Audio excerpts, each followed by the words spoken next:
মই যে কৈছিলোঁ আপোনালোকৰ জিম এটা ঘৰতে ষ্টাৰ্ট কৰিম বুলি ভিতৰৰ পৰা বাহিৰত এইটো এখন দৰ্জাখন হ'ব এইফালে এয়া বাহিৰ চাইডটো ইয়াত ষ্টিকাৰ লাগিব দুটা সেইখিনি ফ্লেক্সখন লগাম তাৰপিছত এইফালে ভিতৰলৈ সোমাই আহিলোঁ এই তলটো ঢেলাই কৰা নাই ঢেলাই কৰিব লাগিব আৰু এইটো যিটো আগৰ মোৰ ভিতৰত আছিলে মেচিনটো মই নিজে বনোৱা হ'লেওটো সেইটো তাৰপিছতে এইডাল স্কট বাৰ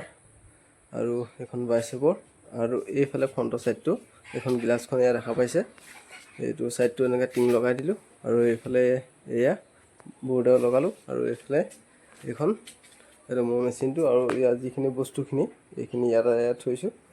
ইয়াৰ প্লেট আৰু ডাম্বেলৰ ছেট এটা আনিম আৰু যিহেতু বিয়াৰ পাছত কৰিম বুলি কৈছিলোঁ তলটো ঢালাই কৰাৰ পাছতে তাৰপিছতে অৰিন্দম দা তাত এটা মেচিন কথা চথা পাতি থোৱা আছে কিন্তু পইচা পাতি হ'লে তাত পৰা আনিব লাগিব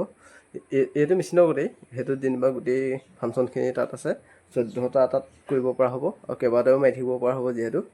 সেইটো আৰু এইটো মই যিহেতু এতিয়া অকলে মাৰি আছোঁ সেইটো কাৰণে এইটো কমপ্লিট মই নিজে বনাই লওঁ এইটো এটা এয়া দেখাম এইফালে বেক চাইডটোৰ এইফালে দৰ্জাখন লগাই দিব আছে লাইট 3টা লগাই দিছোঁ বৰ্ডখন ফিটিং কৰা নাই বৰ্ডখন টেম্পৰিক কৰি থোৱা আছে এতিয়া মই যিহেতু ৰাতিপুৱাই মাৰোঁ সেইকাৰণে এতিয়া এনেই ফিক্স কৰি থৈ দিয়া নাই আৰু মানে বৰ্ডটো লগোৱা নাই তলটো ঢেলাই কৰাৰ পিছত হ'ব এইফালে এয়া বেক চাইডটো এইখন যিহেতু মই কলেজৰ পৰা আনিছোঁ বুলি কৈছিলোঁ এইখন লগতে আছেই ইয়াতে মানে আপোনাৰ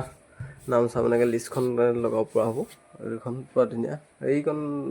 বজাৰত লাগি ফাটিলে বাৰু সেয়াই আৰু এইখন খুলি থোৱা আছে এইখিনি তেনেকৈ কাউণ্টাৰ এটা বনাইছিলোঁ কিন্তু ইয়াত প্ৰয়োজন নাই জেগাটো কমি যায় মেচিনটো যিহেতু বহাব লাগিব আৰু কেইবাটাও আছে আৰু সেইকাৰণে এইখন খুলি পেলাই এতিয়া দোকানত লগাব লাগিব কাইলৈ তাৰপিছত দোকানৰ লুকটো কেনেকুৱা হয় দেখাম চাই থাকিব আৰু ভিডিঅ'টো মোৰ ভাল পালে লাইক শ্বেয়াৰ এণ্ড ছাবস্ক্ৰাইব কৰি নাপাহৰিব আৰু এইফালে এইটো